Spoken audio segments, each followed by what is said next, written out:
Okay, we are live on YouTube. The meeting is all yours. Okay, good evening, everyone. I'd like to welcome you to the September 8th, 2020 Lyon Township Board of Trustees meeting. I'd like to stand for the Pledge of Allegiance, please. I pledge allegiance to the flag of the United States of America and to the republic for which it stands, one nation, under God, indivisible, with liberty and justice for all. Okay, great. Thank you. Let's move on to the roll call. Kelly, could you please call roll? Sure. Lisa Blades. Here. Patricia Carcone. Here. Michelle Cash. Here. John Dolan. Here. Christopher Enlow. Here. John Hicks. Here. And Sean Hill. Here. Okay, thank you. Shows we're all here. We're going to move on to the approval of the consent agenda. Everyone have a chance to look through that? Yes. Motion be in order. I'll make a motion to approve the consent agenda as submitted. Michelle Cash. I'll support Patricia Carcone. Kelly, could you please call this by roll? John Dolan. Here, or yes. Here. Michelle Cash. Yes. Christopher Enlow. Yes. Patricia Carcone. Yes. John Hicks. Who? John Hicks. Yes. Sean O'Neill. Yes. Lisa Blades. Yes. Okay, thank you. Moving on to the approval of the agenda. I would like to ask one thing. Robert Schwing and I have talked about the ice rink, and I think that we are going to talk about it just a little bit in the reports. So, and I think him and I agreed on that. So I'd like to go ahead and remove it from the agenda. That is N. John, while we're looking at removing things, I think the CIP needs some work. There are some things I'd like to be able to email Leslie and Brian. And so I'd like to ask that be taken off until the changes and corrections that need to be made can be made, because it's definitely not ready, in my opinion, to be acted on tonight. Can I ask just one thing, Sean? Sure. I did talk to a few other board members today about that. And the consensus is they'd like to actually just discuss it a little bit.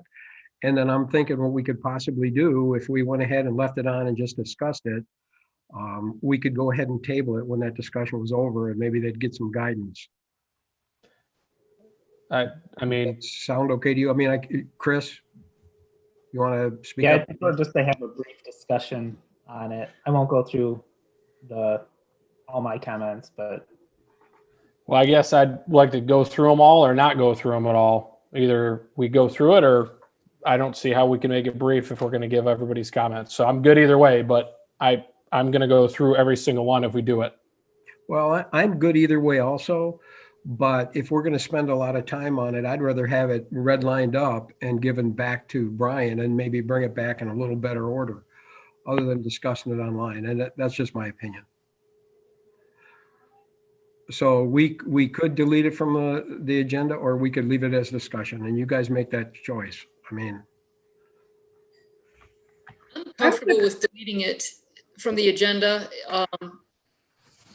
I understand why Chris would like to keep it on, and I can understand why Sean would like to take it off the agenda, but I think that maybe having the comments submitted to Brian and Leslie might be a little bit more productive. okay. All right, well, then let's do it. Let's, if you don't mind, Chris, let's just remove it, and then you can go ahead and give your comments. Is that okay with you? yeah, but could we also, part of the discussion I just wanted to have, and maybe we just add it to the agenda, is just some of the some projects that were left off the list that the board's talked about. And it was mainly just to see if we're still looking at doing some of these projects or not. Well, I still kind of think that we could do that with a red line. I mean, Well, once why don't you wait for that for the budget? The Well, budget is like 1 month away. So if we forgot something, you're gonna have to put it into the next year's budget unless you're looking at doing it this year in the budget. No, it was just part of the capital improvements plan. So it isn't even, it'd be future, I guess, years. But we could talk about it at the budget. That's would be my recommendation. Well, we could talk about it next meeting also. I mean, it's things that if you were, you want to put them in, I mean, that'd be the time where we have a full-blown conversation. I think it'd be the time to do it. It would actually also be helpful if you don't have any discussion tonight, if we even knew what those projects were too. Right, the comments or questions they had to Leslie and Brian before the next meeting so that, as much can be addressed as possible prior to that meeting. All right, if that's what you guys want. All right, well, let's do that for tonight and we'll go ahead. Seems like a consensus seems to do that. Is there anything else that we want to add or delete to this agenda? If not, motion would be in order. I move the approval of the agenda as amended. O'Neill. I'll Support. support. Oh, Lisa Blades, support. Okay, Kelly, could you please call this by roll? John Hicks, Yes. Sean O'Neill, Yes. Lisa Blades, Yes. Patricia Carconi, Yes, Michelle Cash, Yes. Christopher Enlow, Yes. Dolan. Okay, Dolan. John Dolan. yes, I'm having a hard time hearing Kelly. She's coming a little garbled there. Yeah. Okay, so we'll go ahead. We have an agenda. Let's move on to announcements and communications. Anyone have anything they'd like to announce? I do, Michelle Cash. Go ahead. A lot of people are starting to call us because I know over the holiday weekend, quite a few states have gotten their absentees out. Unfortunately, with what's going on, I think in Oakland County and maybe just it's for the state of Michigan. There's several lawsuits that have been filed by parties and different things. So we were informed by Joe Roselle that it's going to be real tight, but they're working on getting all that resolved to get our ballots to us. So they have not even gone to the printer yet. We're hoping to have them out. We were really hoping for the end of September. It might not be till the first week of October, but I just wanted to make everybody aware of that. And like I said, hopefully something will be pulled off here shortly and they can start printing ballots and get them to us, because it's the absentees who are chomping at the bit, who would really like to get their ballots in, which I understand because they're touting how the mail might be or could be slower, and that if people are in the area or the neighborhood could just possibly drop their ballots off back at Township Hall in the drop box or to our office, and that would be fantastic. But right now we have no ballots in our possession yet. That's it. Thank you, Michelle. Patty, did you have I something? would, yep. I'd like to remind everybody, if you haven't paid your taxes, your summer taxes, they are due on Monday, September 14th. And beginning on September 15th, there will be a 1% penalty. And just to let the public know that it's not our penalty, it's actually divided amongst the taxing entities on the summer tax bill. So that starts calculation on that day, and there's nothing I can do about it.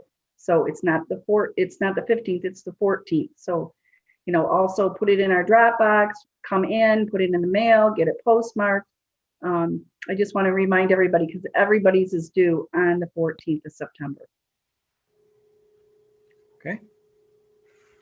Anyone else have anything you'd like to talk about? John, I just wanted to bring something up, and John Hicks and I emailed about this over the weekend. A resident contacted me inquiring about household hazardous waste collection.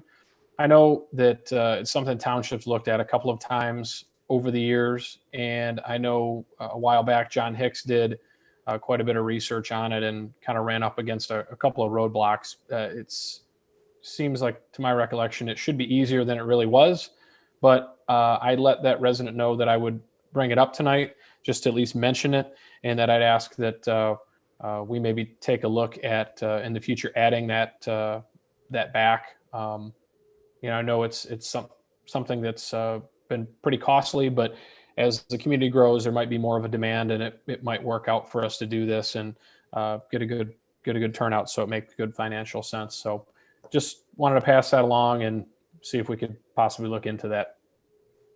Yeah, I do think we should look into that. I know that we tried it at one time, and I think the board was very supportive, and at the time, the population really wasn't there for it, and I do believe we have it there now. So yeah, that is something we can look into.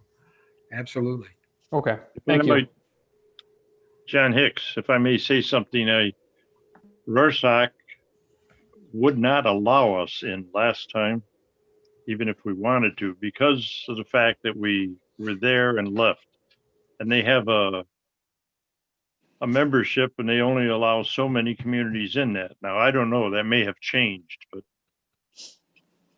it remains to be seen. But I just wanted you to know that Well, I think last time we couldn't have gotten in Rorschach if we wanted to. Well, I think the good thing about it is I think that whole consortiums have grown larger. So I think there's a few other options out there now, and I think that's something that we could pursue. So yeah, that sounds great. Thank you.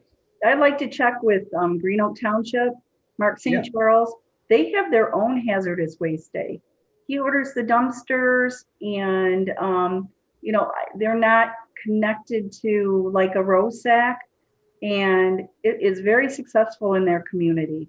So maybe we could get some tips from him and figure that out, because I think it's a great idea, Sean. I'm actually for it. Maybe not at ROSAC, and I know Milford Township has it also. They do have a hazardous waste day, but I do think they have township-wide garbage. Right. Yeah. They coordinate that with their garbage or waste hauler, I should say. And so they have that. So we don't have township-wide. Right. But maybe we can do something like Mark saying, Green Oak Township. Sounds good. Thank you. And I think you had mentioned that also. So that's, I did. yeah. And I think Sean had mentioned that too to me. Yeah. About doing it, Yeah. We putting can it together. figure that out. All good ideas. So we definitely will start looking into that. I've actually had a few calls about it also. So it's something that people are starting to ask for. Okay, thank Anyone you. else? Hey, John, I had one thing. I was going to kind of tie this into the CIP discussion, but Trustee Blades and I had a Zoom call with the city manager, Paul Zelenak at South Lyon, and we talked to Patty afterwards too. But the purpose of the meeting was to try and look at some non-motorized pathways or sidewalk connections at the border between the two communities to try and cost share some projects, real small items that probably wouldn't even make the CIP, but simple crossings or completing the path along Martindale Road on the border between the city and the township. So I just at least wanted to bring that to everyone's attention. So something to think about when we discuss the CIP and the budgets in the future. And even with Robert to bring that back to the Parks and Rec Board as well. Just keep it top of mind. That sounds great, Chris. Thank you. Yeah, I think it's a good idea. We get involved and make some connections. I know there's a lot of open connections out there. I'm more into connecting them than I am building new ones, actually. Okay, anyone else? All right, we're going to move on to the call of the public, where anyone can go ahead and voice what they'd like to talk about that's non-agenda related. Brian, anybody out there? This is Bronco. How are you guys doing? Hey, Bronco, how you Hey, doing? Bronco. Not bad. I just had one quick question. Speaking of the hazardous waste removal, I know at one point you guys had discussed trying to do township garbage removal to cut the cost because of so many issues with the various companies. Has anything happened with that? This is a call to the public, Bronco, and we don't usually comment on it, but I will tell you we are going to that's fine. things. Speaking of the Yeah, hazardous no waste hands are removal, raised I know at at one this point you guys had discussed moment.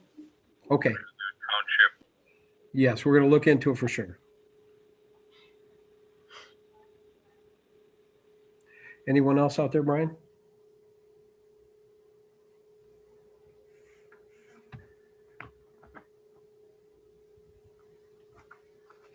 I think Anyone? he said no. Okay, I didn't hear him, so. All right, no one else. We're going to close call to the public and move on to reports. Yeah, I'm sorry. No other callers had their Okay. hands raised. Thank you. I heard that. Thank you. Okay, moving on to the DDA. Anything, Tina? Yes, I have a presentation that I'd like to share. Can you all see that? Mhm. Okay, great. All right. So I just wanted to give all of you an update on our Show Your Love for Lying campaign. Again, this is a comprehensive marketing campaign to support our small businesses during this COVID climate. And we're doing this in partnership with the City of South Lyon and also with the Chamber of Commerce. So just to recap too, again, this is a pretty comprehensive campaign. It involves a variety of print advertising, social media, and just creating a festive environment in our downtown area. So I wanted to let you know that the Line Today magazine is going to be publishing this week. They did a really nice cover. And inside, we've taken our DDA ad that we run with each publication and converted it over then to our campaign. So we're very excited to be able to participate in this. And also you'll find in this publication, there's a recap of our grants that were issued to the businesses. So you can see here, it's a helping hand. They've interviewed a gentleman from Oakland County describing the work that myself and Patty and many others did in helping the businesses apply for their grants and then their grants that were issued. It's also exciting to say too that we have a lot of businesses that have advertised in this publication. So about 50% of the ads in this are from Lyon Township businesses. So I would encourage people to take a look at it. It is mailed to 26,000 households. Basically, they mail to all the households that are in our school district. There's always an article on the schools in there. And there's actually a really nice article on John Bell's retirement as well. Also letting folks know about the t-shirt orders that we're doing in support of this campaign. The t-shirts run from $20 to $23, depending on the style that you're choosing. And $10 of that purchase comes back to our group so we can continue our marketing efforts. And you can see here, it's an online order basis. And we're encouraging the businesses to submit their logos. And so when folks order their t-shirts, they actually have the opportunity to choose which company logo they would like to have printed on the back. And that's no extra cost to the person ordering the shirt, and it's no cost to the business as well. So it's just another way to market and promote. And then I spent the day at the South Lyon Farmers Market. You can see a picture here with myself and Phil Weipert. I was there with our task force members this last Saturday, promoting the Love for Lying campaign and also encouraging the t-shirt sales. So that was really exciting. It was a beautiful day. And then we're also making sure that our information on our website is kept current. Folks can go to the downtown link and then go to Show Your Love for Lyon. And it has a variety of different pages that explain how the public can participate, how businesses can. And then we're updating a gallery on what's been going on. So over the last week and a half, I've been going out to all of our businesses and sending out their campaign kits. In this campaign kit, they receive what we're calling a social media slogan board, and also some posters to put in their windows and information about the t-shirt sales. And so right now, between myself and the City of South Lyon, we probably have about 80 photographs taken with all the businesses. And what's exciting for this is then they can take those boards and then encourage their staff and also all their customers and clients to take the board, take pictures with it, highlight it on their own social media pages, whether it's Instagram or Facebook, and then do the hashtag Love for Lyon, which then pulls it all together into this campaign. And it's just a great way of showing people that folks are out and about, they're getting their picture, or they're not getting their picture taken, they can, but they're out and about buying from our local retailers, using the service providers, having dinner at the restaurants, and promoting the responsible and respectful approach on dealing with this crisis as we work through it. So you can see here, we got some nice pictures, some folks you might recognize here, also our church here in the downtown. And then in addition, again, just promoting this on our social media pages. So this is our Downtown Lyon Township Facebook page, where you can see that we're highlighting our businesses. Some folks might look familiar here later on in our meeting. And then in addition, really pushing jobs. As you know, it's that our businesses are having a really hard time filling some empty positions. So we do have our own dedicated job page here in Lyon Township, and it's called Lyon Works. And as companies post their job opportunities, I basically just grab them and repost them onto this page. We're working really hard to get more and more folks engaged. You can see that our numbers are up here on reach and engagement and the number of likes that we're getting. So it's just another opportunity for us to help our businesses meet their goals and objectives. At our DDA board meeting tomorrow, we're going to be talking about updating our bylaws. We're working on our subcommittees. They're going to be meeting to set their priorities and budgets for 2021. And we're also looking to recruit some more volunteers to participate on our subcommittees. And then lastly, I just want to give you an update too. We have the township website. We definitely want to make sure that all of our information is current. So myself and Catherine will be working with our department heads, reviewing all of their pages, making sure that our forms and documents are current and updated. And if there's any other information that we want to add at this stage, it's just a good opportunity to do this review at this time of the year. And then if you have any questions, I'm happy to answer them. Other than that, that concludes my report. Thank you, Tina. Very nice job. You've been very thorough and looks great. Thank you. Any questions for Tina? Okay. Thank you again, Tina. Moving on to the fire. Chief, you have anything for us tonight? Yeah, just one quick announcement just to inform you. We've been working on the fire department personnel policies, I would say years, but in recent months we were getting really close. That's going to come to a little bit of a hold right now because the 8 full-time firefighters hired in December and January have filed a petition to join with the IAFF union, International Association of Firefighters. So those negotiations will kind of take precedent and just put this on hold for a little while. And I just wanted to make you aware of that. And that was all I had. Okay, thank you, Chief. Any questions for Chief?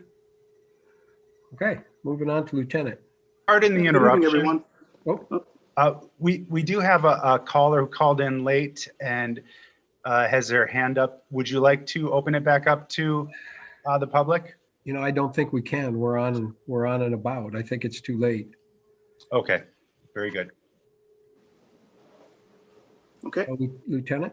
Yes, a couple things really quickly here. I'm working on the next segment for the Tryon report, and I should have that done and distributed to the board members prior to the next meeting. And also, we have our annual run. We do a torch run every year for the Special Olympics.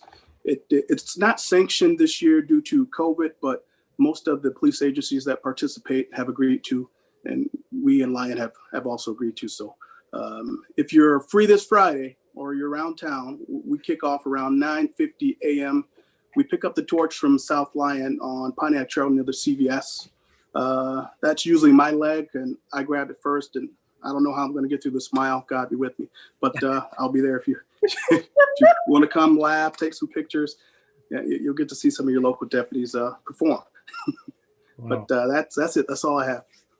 Well, thank you, Lieutenant. And it is a great run you guys do every year. It's very cool. Thank you. Any questions for Lieutenant? Okay, moving on to the Planning Commission. Patty, anything? Planning Commission? Yep, we had 2 planning commissions in the month of August. The first one was Monday, August 10th. We did have a public hearing on the comfort care, senior housing, and assisted living. We had special land use and site plan review. And after a long discussion, we tabled it for many reasons. Mostly they had a problem with their drainage and detention. They were really squeezing this facility on a very small parcel. The property needed additional landscaping. The entrance was in the back of the property. There were quite a few things the Planning Commission was not liking. So we'll have to see if they're going to come back or not. Under old business, we had the Hickory Creek site plan, which is a subdivision. We all, and also special land use that was tabled before. And this again was postponed. Most of it because there is a house and a barn on this subdivision on one of the parcels that is in extreme disrepair. And the planning commission had a long discussion with the property owners, and they were on actually the next planning commission meeting that I was not in, but so we did postpone it from this meeting, August 10th. We also agreed to have a public hearing on the residential district lot width and setback amendments. We agreed to set that. Under new business, we had Magna International. They are going to be expanding their parking lot, and we gave approval for that. And we had the capital improvement, the CPI, on our agenda for the 10th, and we had also postponed it for additional people wanted to look at it a little more thoroughly, and that was on the next agenda. So our next agenda was meeting was, let's see where I put it. Oh, here, sorry. Was Monday, August 24th. And unfortunately, I did not attend that. I had a death in my family, so I can't report on that. That's my report. Okay. Any questions for Patty, the Planning Commission? All right, moving on to the ZBA. Lisa, anything on the ZBA? We did not have a meeting in August. Oh, okay. That was easy. All right, moving on to the Park Advisory Board. Robert.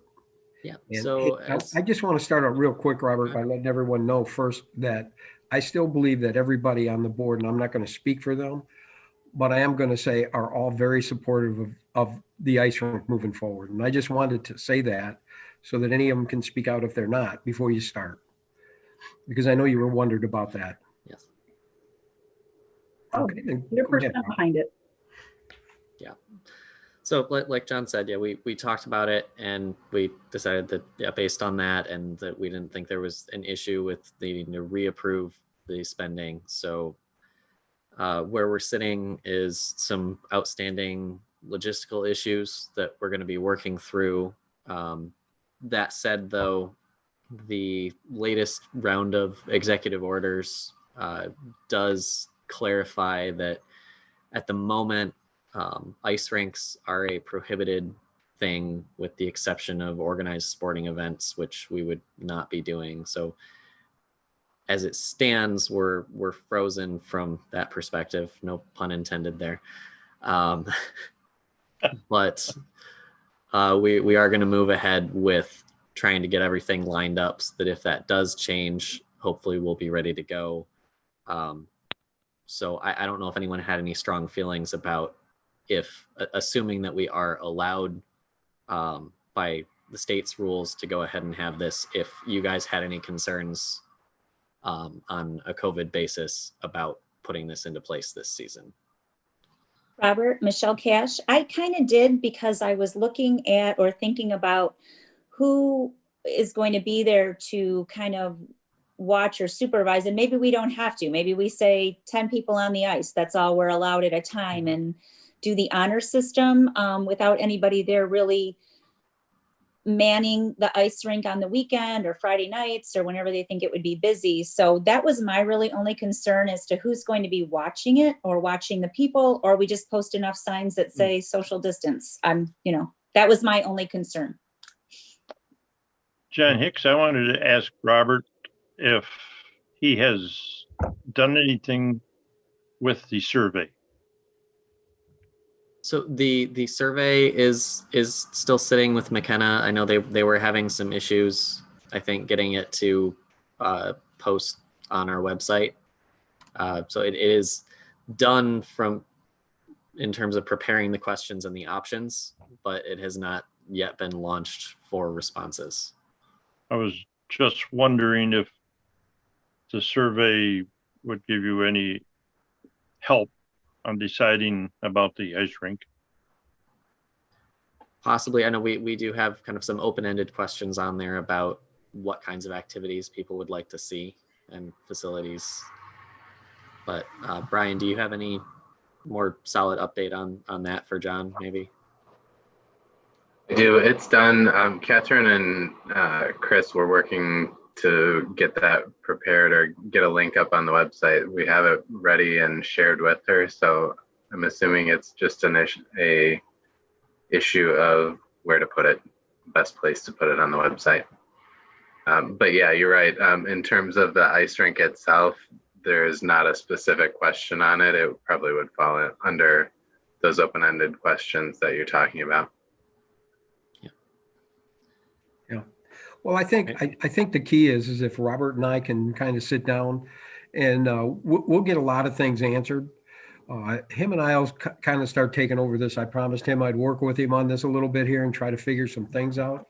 And I mean, we're going down to even where we're going to put it if it's level enough to put it there. I mean, we may have to do some ground excavation to make it so it's a little leveler. We don't know that. So I think if we could just take this 1 year, this next year to really prep this up, we can bring something to this board and they can be proud of this rink. And I think he wants that as much as I do. You know, I did throw some other things out there because, you know, and somebody had mentioned this to me and I don't remember who it was, but they said, maybe we go to a different route. We maybe do something like the city of South Lyon did and build a parking lot that we can flood and use it as a parking lot in the summer and maybe flood it in the winter and maybe only have boards that we have to put up. I mean, these are all things that we could talk about. You know, that could be something better for the entire park. So we'll start taking this really, really serious. And Robert and I will come back to you guys with a great plan. You agree with that, Robert? Yes. Okay, great. Anything else, Robert? Got anything else going on at the park? I'm all set. Okay. John? Yes. If you end up having some discussion about if you do go the route of a parking lot that could be used in the summer, I know that we have brought this up in the past with that movie screen. I know that we do have some repairs on that, but if we are looking at a particular location, maybe that can be something that we could address and use the screen instead of necessarily being an outdoor event. People are sitting on that grassy area, maybe having it as a drive-in area. So I'll be happy to help you and Robert on that with some of that background if you had some questions on that. That's wonderful, Lisa. I mean, that sounds great too. And I think there's a lot of good ideas that we could come up with and make everything work instead of just kind of focus maybe on one. You know, I mean, I'd like to do something really nice for the community. And I know every one of you on this board would also. And I think Robert's a good point man to get this thing rolling. So I think we're in good shape and pretty excited about it, actually. Yep. Okay, any other questions? Robert, you all set? All set, other than what we've got coming up on the agenda. So. Okay, fantastic. Thank you. All right, we're going to move on then to unfinished business. And the unfinished business is the Lion Crossing PD amendment, the Watermark Residential, the final review. And, you know, I know that we've seen this several times and we know exactly what it is. So if we could keep it brief, I think we could probably get through this pretty quick. It is a final. So if anything has changed, Brian, I would like you to bring it up. If not, I think we're in pretty good shape to move this forward. Thank you, John. The only update from the first reading that was requested and discussed was some signage at the roundabout to help aid pedestrian crossing around that roundabout, and that has been included. All of the PD amendments have been reviewed by Carol's group in coordination with the applicants. So I believe all of the loose ends have been tied up at this point in time. Yeah, I know that they're doing a wonderful job on this. The applicant is here. I mean, if you wanted to say anything, that would be great. But again, we don't want to be redundant. And if nothing has really changed, I'd like to go ahead and move it forward. Yeah, I would only just reiterate what Brian had just brought up. We only had added one more sheet to the set, which was just a better reflection of the signage around the roundabout to the south. And we had discussed all those changes, and it was exactly what we had talked about previously. So I have nothing else to add. Just thanks to Brian and the rest of the Lion team for helping us out and working through all these things with us. Okay, thank you. All right, I would like to just, if anybody on the board would like to ask any questions to anyone on this team, again, like I say, I don't think a lot of things have changed from the last time we've seen it, other than they've made the pedestrian crossing much better. Go ahead, let's open it up. Does anyone have any questions? Okay. I'm ready to make a motion. If not, go ahead and make a motion. I'll make a motion to approve the Watermark Residential Lion Crossing PD amendment for the final review for AP-19-51 as presented. I'll second that. John Hicks. We have a motion and a second. Kelly, could you please call this by roll? John Hicks, Yes. Christopher Enlow, No. Sean O'Neill, No. John Dolan, Yes. Michelle Cash, Yes. Patricia Carcone, Yes. Lisa Blades. Yes. Okay. Thank you. Thank you so much, guys. We're looking forward to this very one Me too. When are you going to start? as soon as we can. Good. Thank you. Okay, thank you. All right, we're going to move on to new business now. And the first new business is the personnel policy that I know that there's several people in this meeting that has worked very hard on these. And I know, Michelle, you have, and Laura. And so I'd like to go ahead and open that up. And if anybody has any questions on the things in that personnel policy, go ahead and let's bring them out and talk about them. Has everyone had a chance to read through it now? Does everyone agree with it? Is it in pretty good shape for you? And Yeah, John, I had a couple quick questions. please go ahead. In 3.8, it talks about weapons in the building. For example, our ordinance officer is a retired sheriff's deputy. Is there an issue with him carrying a gun if he's, allowed to do so lawfully as a retired police officer? I wouldn't want to preclude him from being able to do that. He's by himself in pretty remote areas of the township, just as an example. So should there be some consideration made for that? I mean, he's a retired law enforcement officer, and I want to bring that up. And then the other thing was, there's reference to the personnel committee in the document, but it doesn't define who the personnel committee is. I don't know who's even on the personnel committee, so we should probably include some reference to that. It does now, because Chris and I went over this with Laura. Is that in an email? But yes, yeah. Okay. I sent the clean version to everybody because I know Chris had went ahead and put a lot of information into and had a lot of questions for us in the beginning. So I tried to answer most of Chris's questions, Laura and I, mostly Laura. I'm looking to see what section we're at. Hang on. I don't know. Do you remember, Laura, where our personnel? I thought the definition was toward the beginning, and unfortunately, the copy I had printed out was not the one with the actual changes. We talked about adding it at the beginning. Yep. It's actually, I think now on, let's see. So you're looking at a version that's not in the packet. Is that correct? No, the version that's in the packet is the final one. I don't remember seeing that, but Okay. I'll look. Well, I know, well, we've had like 2 or 3 versions at board meetings. So Chris took the last one that he had too and went through, and a lot of it, not a lot of it, but some of it had changed. So we just I thought we added that definition to 1 as a 1.9. 1.9 is where it is. Yeah. Yeah. So it's 1.9, page 2, Personnel Committee, Lyon Township Committee is Supervisor, Clerk, and Treasurer. Let me go. okay, and that's fine as long as it's in there. Yeah, it is in there because Chris did say the same thing. He did not know who that would have been, and it wasn't really defined either. I know when I got here and the personnel policy that was what it was. Basically, the human resources director is the clerk. Right. So I also have that on my plate. So this is where we went ahead and just kind of cleaned it up. And if there is something going on, then they need to report to whoever the 3 officials are: supervisor, treasurer, or clerk. They can come to any of us, but then it has to come to our committee of our attorney and the 3 of us. So okay, thank you. Probably the department head if they had reported to the department head first. So, but that's all clarified in there that Laura went over all this her and I went with a fine tooth comb after Chris brought all his stuff to our attention, and John Hicks had a few things too, so. Yeah, Yeah. Chris had some good comments. So thanks, Chris. Yep. And it looked really good. That's all I have questions about. It was Thank a lot you. of work. We And what decided about- we're gonna sell this one to other people who might need it.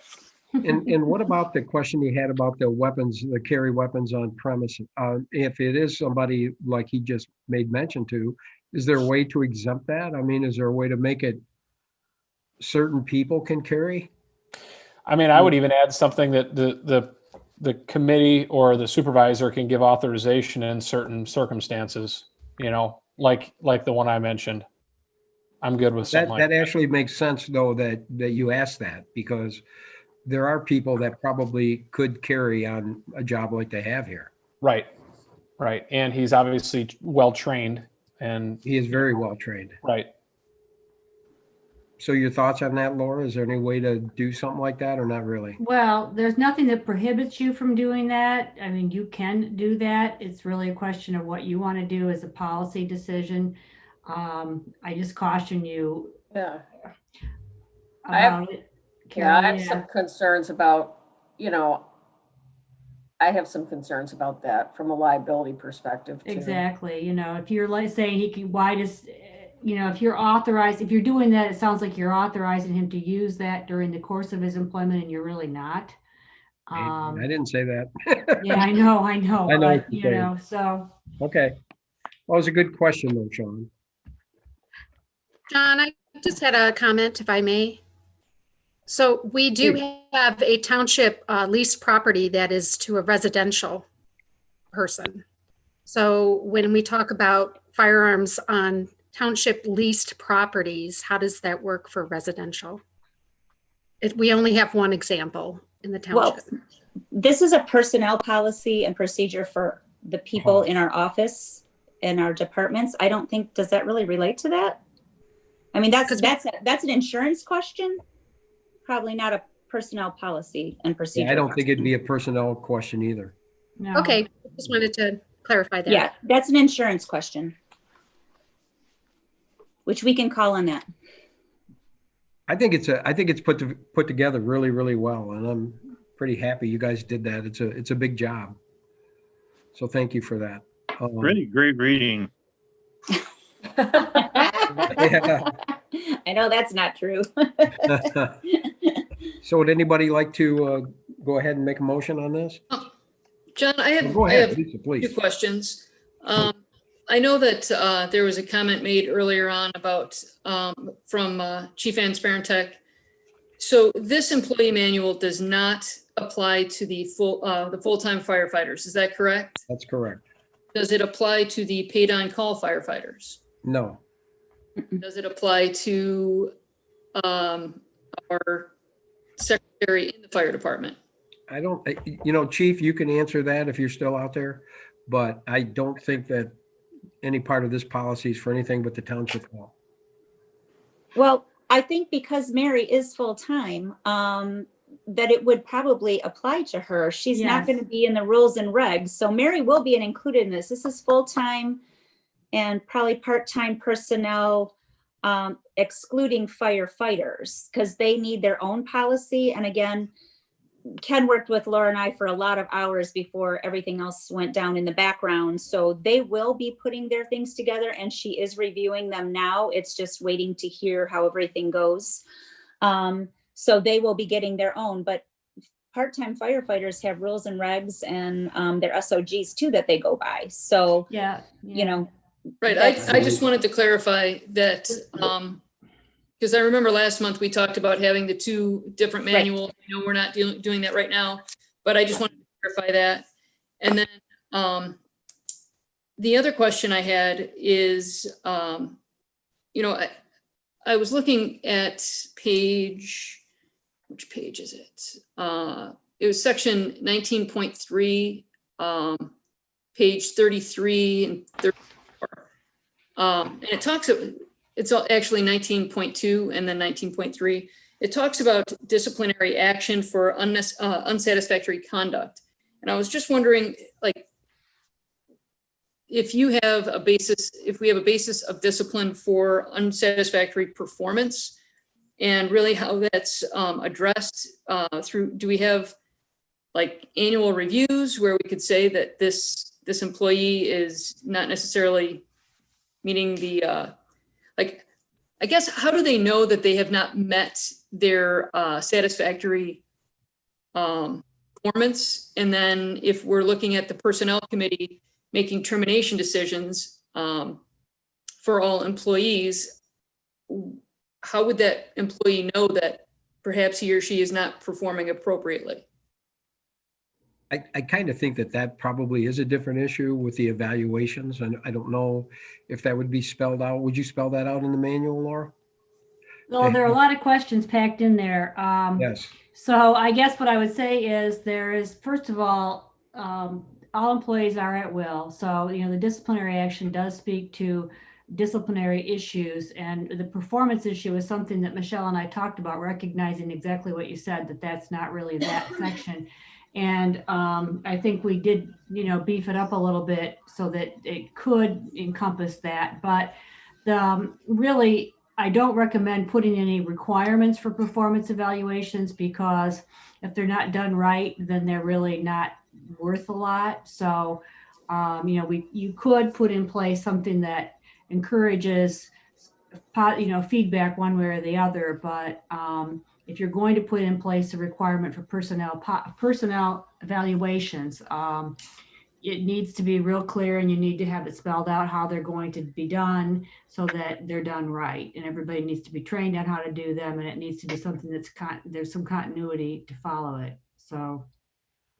Okay, and so I guess that brings me back to another question then is, so if an employee's performance is lacking and maybe they don't have a performance review, the personnel committee can still terminate that employee, and that person may not even know that they were not so great at their job. Is that correct? That could happen, but it shouldn't happen. There should be communication between the supervisors, whoever that might be, and the person and the employee. I really, can't envision a situation where there wouldn't be communication about that, but that could happen. Okay. And back to your question before, I just want to make it clear, the secretary, who is a township employee, is under the manual. The firefighters are going through the unionization application process, so that is all on hold right now, but the secretary is. So and just to clarify that, it's the full-time, so the paid on call are still within the SOGs, correct? Yes. Okay.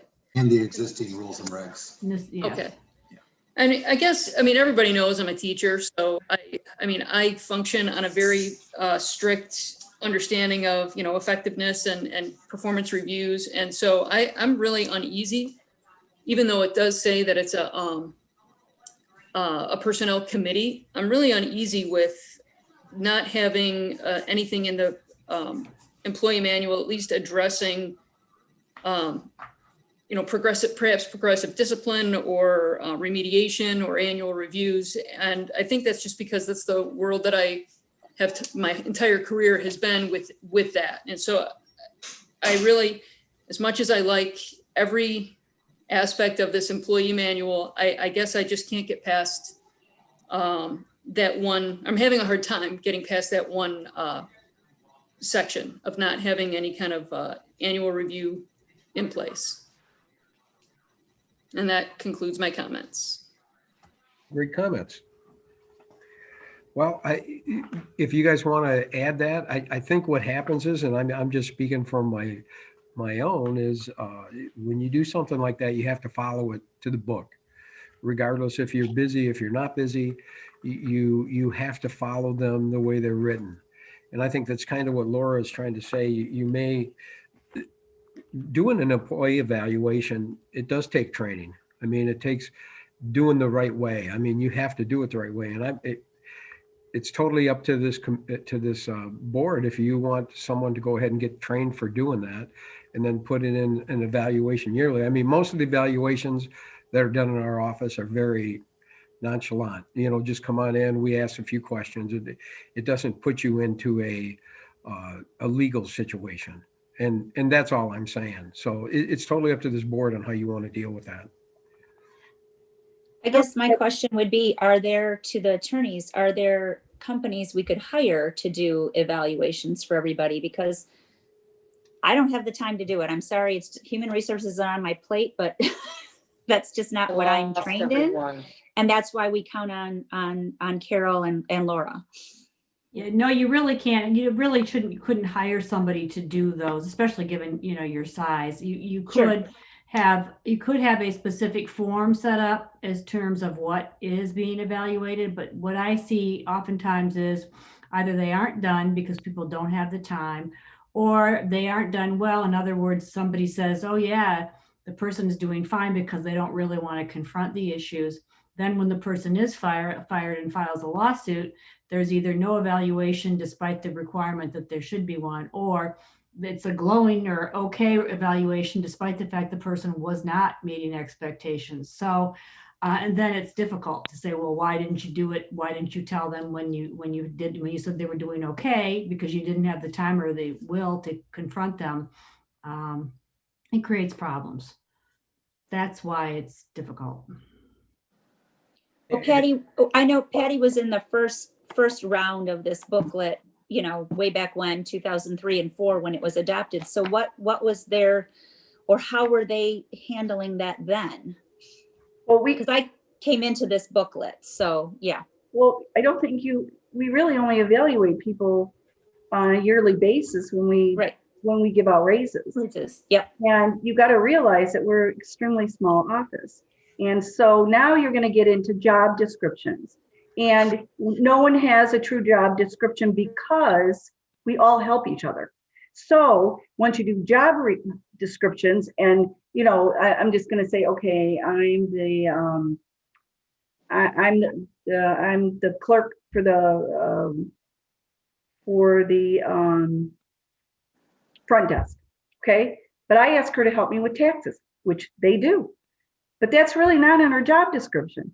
So, you know, we've always looked at all of our employees. We're there all the time, and we do evaluate them 100%. We talk about every single one before we do the budget. If you're talking about dismissing someone, there has to be a lot of reasons for dismissing someone. So I don't think you want that in your personnel policy. I think that would be a whole different maybe paperwork for that, but we need this. We haven't had one in a very long time. So, I mean, since we've done that, I can't even tell you how many, who have we ever let go?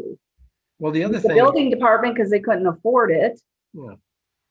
So, I mean, well, the other thing, these are amendable. I mean, these policies can right, be but we amended. need this. I mean, we've been working on this for a year. So one of the problems. I don't know. Maybe Lisa, do you not want us to be the ones to like be able to hire or fire someone, because that's our job? No, I guess this is what happens. We are the administrators. You guys are the legislators. You are the ones that help us make the policies. We end up doing, you know, we have to work and force the policies. That's what our job is.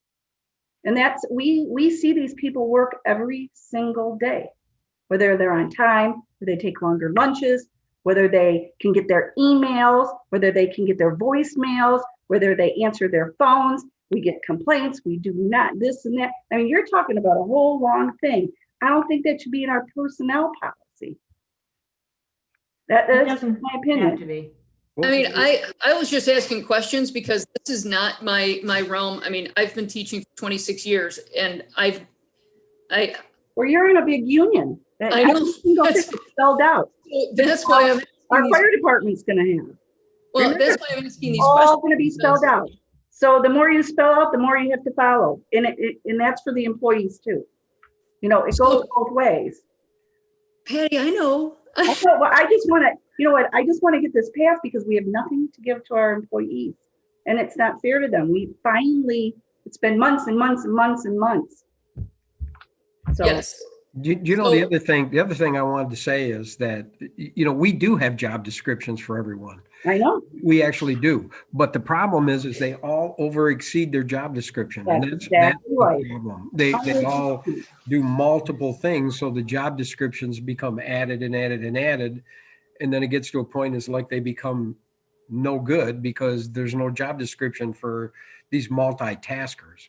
And everyone in the township does multiple jobs. I mean, they really do. And they never complain. Some of the best employees you'll ever see. I mean, they're just that good. I brag about them constantly. John and Patty and Michelle, I completely understand that you guys are there full time. You see and you manage the employees. These are your departments. I completely understand that.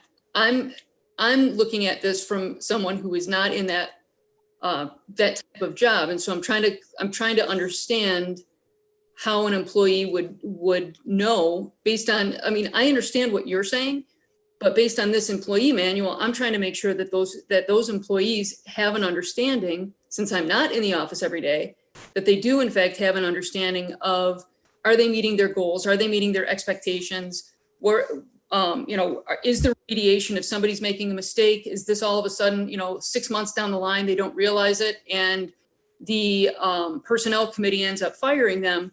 And would that be a situation where they had no idea that they were not even meeting the expectations? So that's where the question is really coming from. I think I understand what Lisa's saying. I mean, I think her question is, would it be possible to totally blindside an employee? And I guess you have the written policy, but in addition, you have, how do you practically work? Okay. And at least what I've seen with the officials is if they're encountering a problem with an employee, they bring that employee in and they address that problem. They don't let things go. They address it head on, so that they're constantly have this contact with the employees, letting them know when they're doing really well and maybe if there's something they should be improving. And that's what I see happen on a day-to-day basis. So I think it would be very unlikely that someone would not realize that they were not performing correctly. Right. I mean, and like it or not, there are employees in different companies that may have, a personality conflict with us. And so I'm just trying to look at this, not necessarily with our current officials, but in the future, although John did bring up a good point that this can be amended. I'm looking at this from the standpoint of, is there a way that somebody could end up being terminated and they had no idea that this was even coming? Or if this, if they have the opportunity for progressing and improving. And so that's just, I understand that things work very smoothly in Lyon Township Hall, but I'm looking at trying to just make sure that those employees are in fact protected.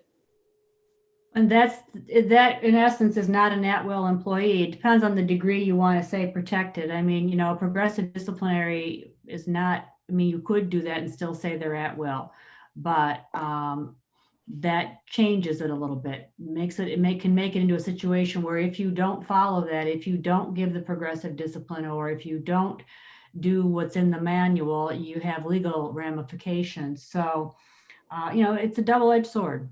Right. All right, those are my comments. Okay, and again, it is amendable. I mean, if we need to add things or remove, or I don't say remove things, but we had to add things, we can amend the policy as needed, right? Yeah, because law changes and different things happen. So that's what Carol and Laura are for, to make sure that we're up to date on all of this. And we just, like I said, we hadn't done it in the past. We had one and we were sticking to it forever, and then it was outdated. So, if we can visit this every year, every other year, and repass it or whatever has to be done, it would just be minor tweaks once this is, in place. But I do get what Lisa's saying, but again, we're at will. So I guess that might be the answer to that. I'm not sure. I think, if I may, you could, like you said, it is amendable if there's some desire to look at this and add something like that in there. There are different varying degrees of how far you want to go with that. There's there's a review process. That's one thing, and then progressive disciplines is a different thing. Those are two different things that Lisa's been talking about. So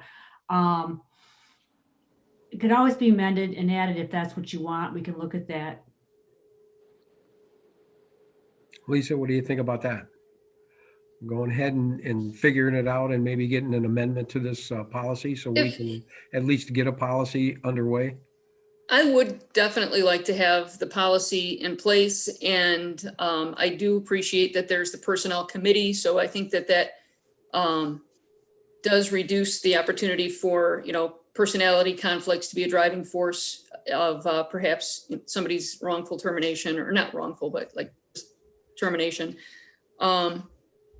So I feel pretty comfortable if it turns out that we revisit this at some point, if there's a desire from others to have that type of thing, annual reviews. But I feel pretty comfortable that if we get this started now and see how it goes, if it works within the township offices, and then, if there's a need for that in the future, that we are still able to readdress that. That's fair. I think that's very fair. You ready for the motion? If anybody else doesn't have anything else? Just saying that all my comments were picked up. So I've got nothing else on it. You helped a lot, Chris. Yeah, thank you, Chris. Greatly appreciated. You too, You John. Okay. All right, with that, I'll make a motion. I'd like to approve or have the township approve the Charter Township of Lyon personnel policies and procedures as submitted by the township clerk. Okay. Do we have support? I'll second. Oh, I'll second. All right, we have a motion and support. Kelly, could you please call this by roll?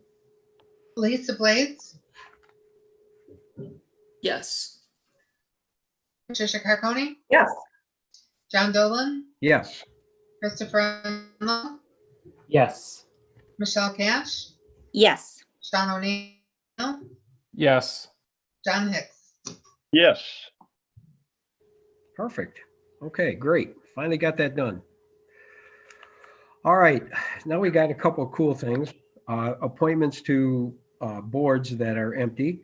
And the first appointment that I have, it was from the Parks Board, and Robert gave this application to me.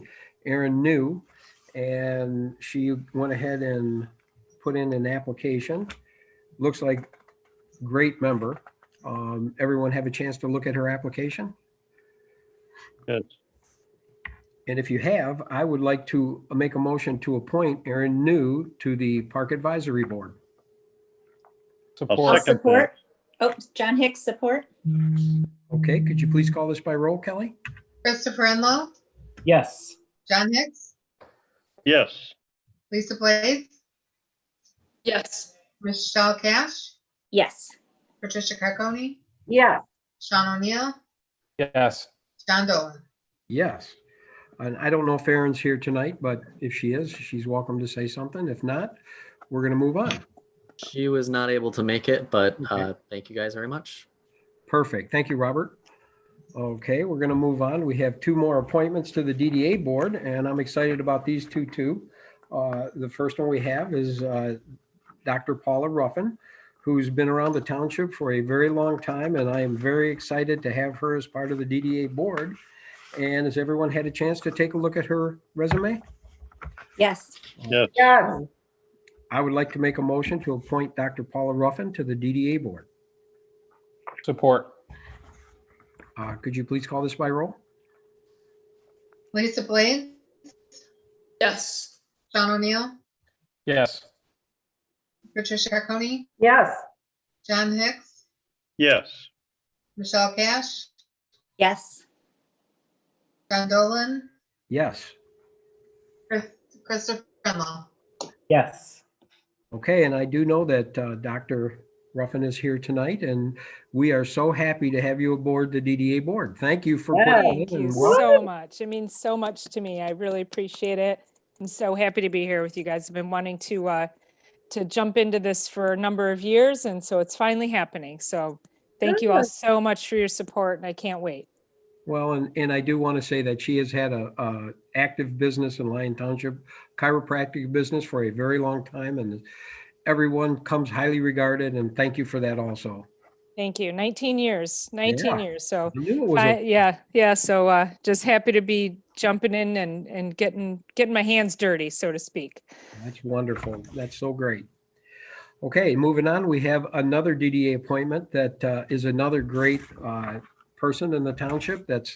She's the owner of Bigby Coffee, and I know that she has really done a lot for the township. She likes to donate a lot of time, and we are very happy to have her become part of the DDA board also. Carissa Canfield, I would like to make an appointment to the DDA board for Carissa Canfield. I'll support. Please call this by roll. Christopher Penlow, Yes. John Hicks, Yes.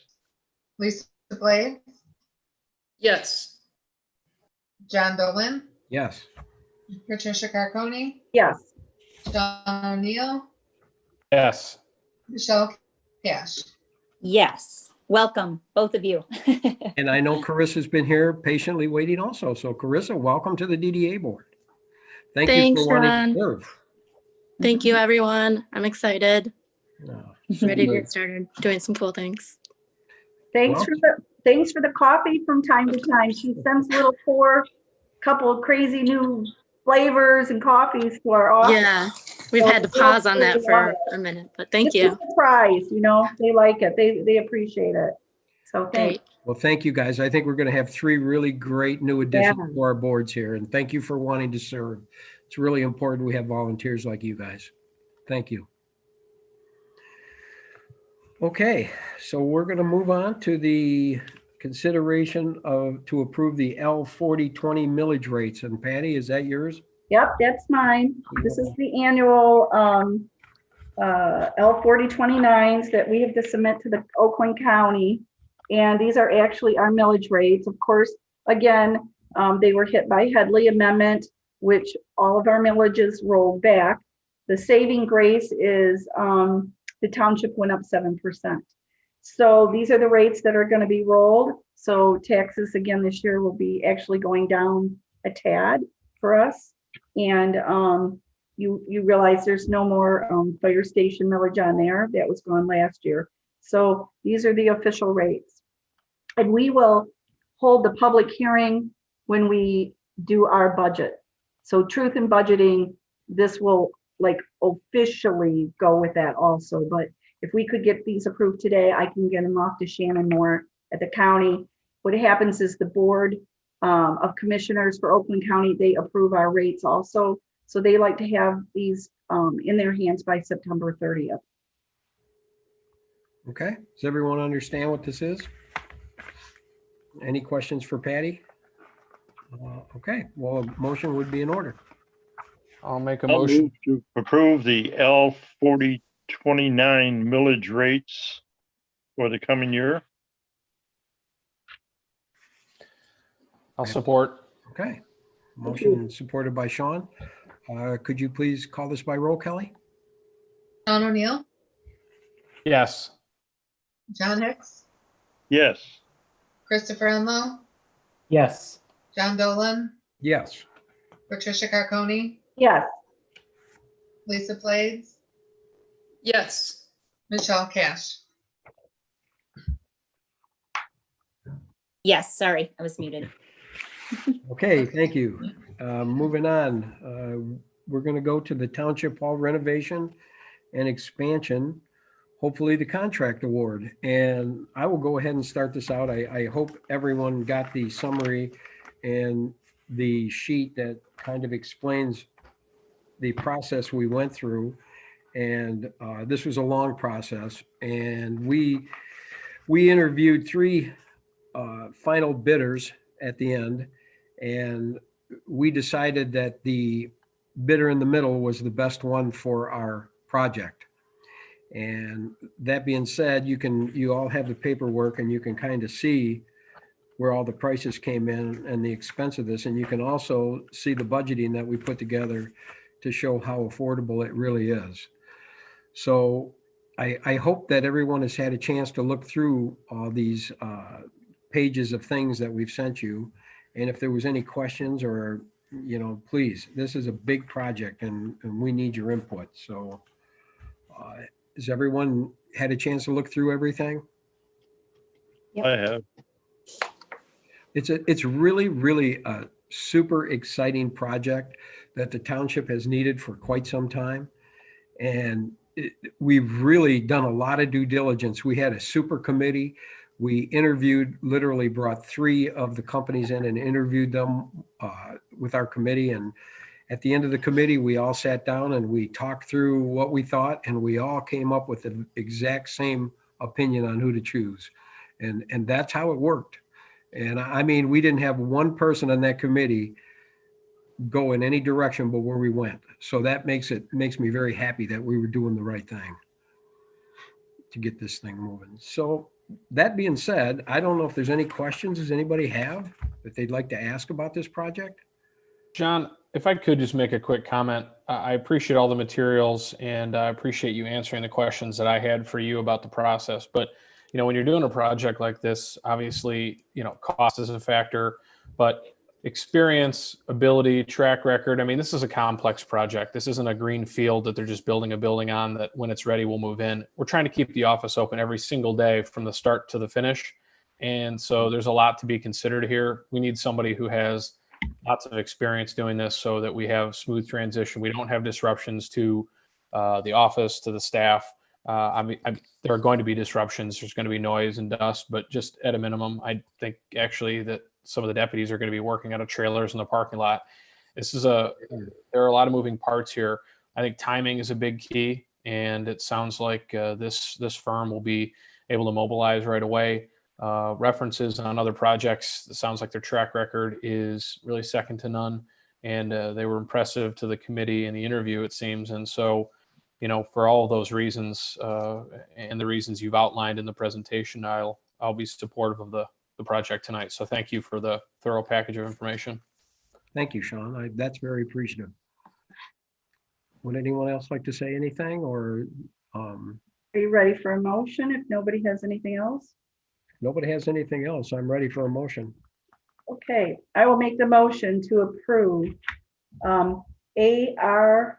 Brower to award the contract for the Sheriff's Department below and the improvements on the Lyon Township Hall as outlined in the contract for the award bid of $3,633,000. Now, We got to add the furniture. No, we got to add, that's all for the hall, but we got to add the bottom. We got to add the sheriff's. Right. Sheriff. Oh, the sheriff's at the bottom. Okay, sorry. I need more light. That was in the award letter, so I went off by the award letter. Okay. I will amend my motion to include. Okay. Is it the overall construction total? Where's that summary sheet? I think the summary. I have the bid summary sheet right in front of me. This one says without alternative 1, and I didn't know if that was including. The actual memo has the figure in it, Patty. That's right. Well, that's what I read. That's correct for the sheriff and the township hall. Correct. Okay, that's what I said. $3,633,000. That's what's in the memo. Yeah, and Patty, I'd also probably make that subject to review and approval of a contract by the township attorney. Okay, I will add that to my motion. Okay, I still think that's not correct. John, I think the what you're probably looking at is the soft costs. Yeah, well, I want it to be all inclusive. I'd like to have. So that total project summary, that's on the $4,125,676.58. Yeah, that would include. That's what I want to use. Thank you, Chris. Yep. It's on the project cost summary sheet. Yes. Okay. Yep. That includes all the costs. That includes everything inclusive. Yes. Yes. Did you get that number, Patty? Yes, Chris gave it. Okay. All right, everyone understand the motion then? I Can we do. get get a support on it? I'll support. All right, would you please call this by roll, Kelly? Michelle Cash, Yes. John Dolan, Yes. Sean O'Neill, Yes. Patricia Carconi, Yes. Lisa Blades, Yes. Christopher Enlow, Yes. John Hicks. Yes. Oh, thank you. Thank you very much. This is, you guys are going to be proud when this is all done. It'll be something to be proud of. Better move your cars. All right, we're going to move on to the next item, which is the Huron Valley Trail resurfacing. This is another exciting thing that we're going to do. And go ahead, Leslie, you want to explain the bidding? Yes. So we publicly bid the Huron Valley Trail improvements from 11 Mile Road to Milford Road. And we publicly opened the bids on August 25th, and we received 5 bids. T&M Asphalt Paving was the apparent low bidder. The amount of their bid was $404,270. Upon review of the bid tab, there was an error which we calculated, and it's included in the $404,270. The second low bid was submitted by Asphalt Specialists Incorporated in the amount of $447,953.00. We've worked with both contractors in the past, and we are comfortable with their work. Therefore, we are recommending awarding the bid to the low bidder, T&M Asphalt Paving, in the amount of $404,270.00. We also recommend that the township allocate an additional 15% contingency for the budget of the project for any unforeseen conditions during construction. Okay. All right, this is a very exciting thing for me because, and probably for a lot of you guys on there, like Chris and Lisa, that's always been asking, and Sean, and Patty and Michelle, all of us, John Hicks. The thing is that we get a lot of complaints about the bike trail, and this is very cool. We put money in the bike trail every single year since I've been here in the budget. We'd put 100,000, 100,000, 150,000, and we never did a thing. So now this is the 4th year in. We've got enough money. It's 400,000. We're doing a good job. Now we're going to pave that up. So, any questions? Just to make everybody aware, it is from 11 Mile to Milford Road, to the first segment that we're doing here with this bid. First segment. So that's great. Anyone like to make a motion to go ahead and move this forward, and we'll get some paving done on our bike trail? Sure. I'll make a motion to recommend award to T&M Asphalt for their bid amount of $404,270 with a 15% field contingency as recommended by the CES letter for a total amount of $464,910.50. I'll support. All right, we have a motion and a support. You have to specify that it's from between Milford and 11 Mile. Yes, that's what he specified. Yep. And Leslie, is that they are planning on doing that this fall? Yes, we're planning to send out the contract books tomorrow, assuming it's approved tonight. Nice, nice. Okay, we have a motion and a support. Kelly, could you please call this by roll? Lisa Blades, Yes. John Hicks, Yes. Sean O'Neill, Yes. Patricia Carconi, Yes. Christopher Enlow, Yes. John Dolan, Yes. Michelle Cash. Yes. Perfect. There we go. That's great. Okay, moving on to our next item. We have kind of a similar situation that's been haunting me since I've been here. And that's the Tanglewood 10-mile pathway along 10 between 10 and Tanglewood. There's a stretch of walkway there that's just completely destroyed. And I get calls every year about the water over that and people falling down. We just got tired of hearing it and we want to fix it. So these next quotes, Leslie, will be given to you, are from the repair for that piece of bike path.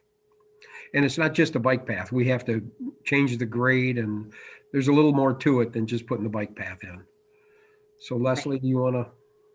Yeah, so this low area is on the eastern side of the 10-mile section of what I would call the Tanglewood frontage. And many of you have probably seen it when you drive down 10 Mile. It floods during the rainy times. It's a freezing hazard during the winter. And what is necessary to repair is some significant reditching, raising the grade of that section of path, and then repaving.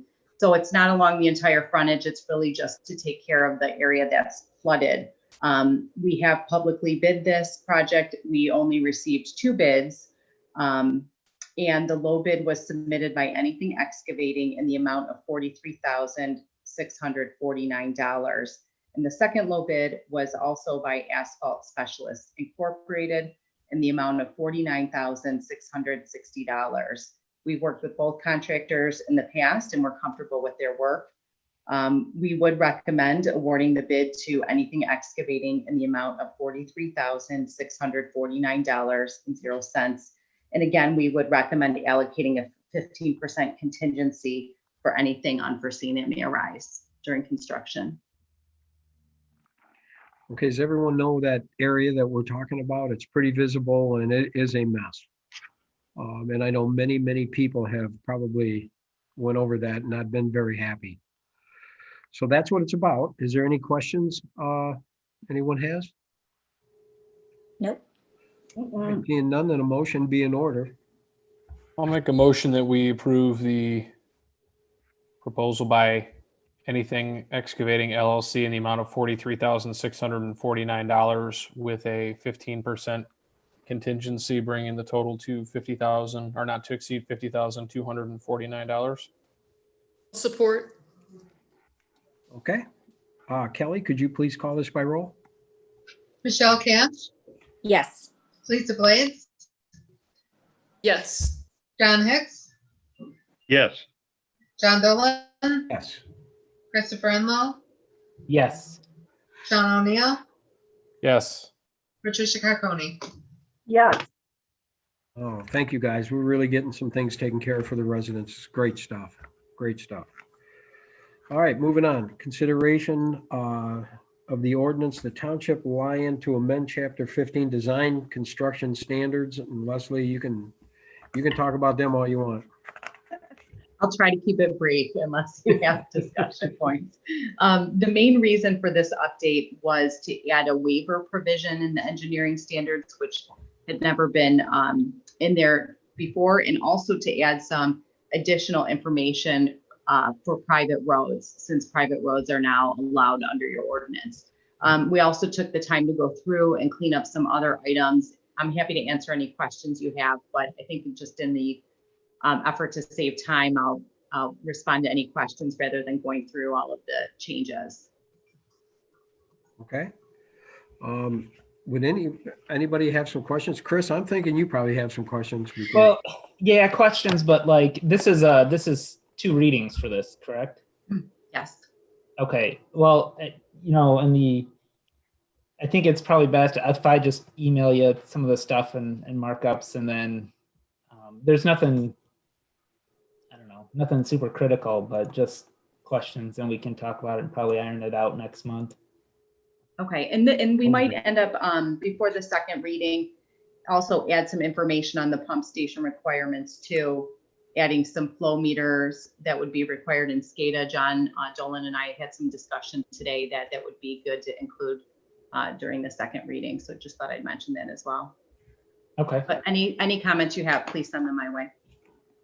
Okay. Anyone else have any questions for Leslie on this? All right. Well, a motion would be in order for the first reading. Can make a motion to consider the introduction of an ordinance to amend chapter 15, design and construction standards, first reading ordinance number 09-20. Support. Okay, Kelly, could you please call this by roll? Christopher Enlow, Yes. John Dolan, Yes. John Hicks, Yes. Patricia Carconi, Yes. Lisa Blades, Yes. Sean O'Neill, Yes. Michelle Cash. Yes. Okay. We're going to move on to the consideration to approve the agreement for the CARES Act distribution between Oakland County and Township of Lyon. Carol, is this something that you put together? Who put this together? Oakland County.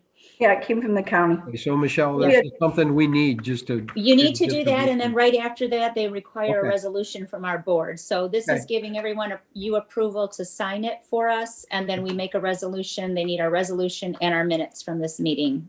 Okay. Right, this came up that they would be providing some funds while we had the emergency powers still in effect. So we originally just sent off for them, but they do require a resolution, so we're coming Okay. back to resubmit to be able to get reimbursed for some of these monies we've spent. So I guess a motion would be in order to approve this agreement. John, really quick, they have the wrong address in section 13.2. Instead of 58,000, they have 580,000 Grand River. So we need to lose a zero.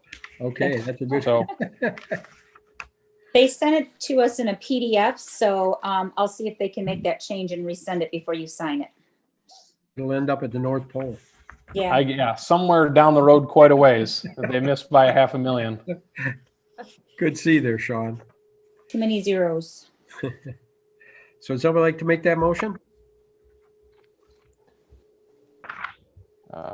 I'll make a motion to approve the agreement for CARES Act distribution between Oakland County and the Charter Township of Lyon. I'll support. Okay, Kelly, could you please call this by roll? Patricia Carconi, Yes. John Hicks, Yes. Lisa Blades, Yes. Michelle Cash, Yes. Christopher Enlow, Yes. Sean O'Neill, Yes. John Dolan. Yes. Okay, we're moving on to the next one for the resolution to go ahead and make that agreement. Yep.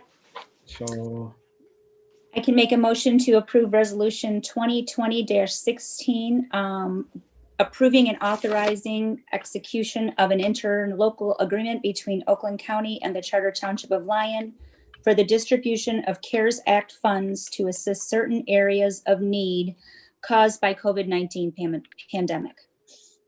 I'll second. Oh, go ahead, John. okay, so we have a motion and a second. Kelly, please, by roll. John Hicks, Yes. Christopher Enlow, Yes. Sean O'Neill, Yes. Lisa Blades, Yes. Patricia Carconi, Yes.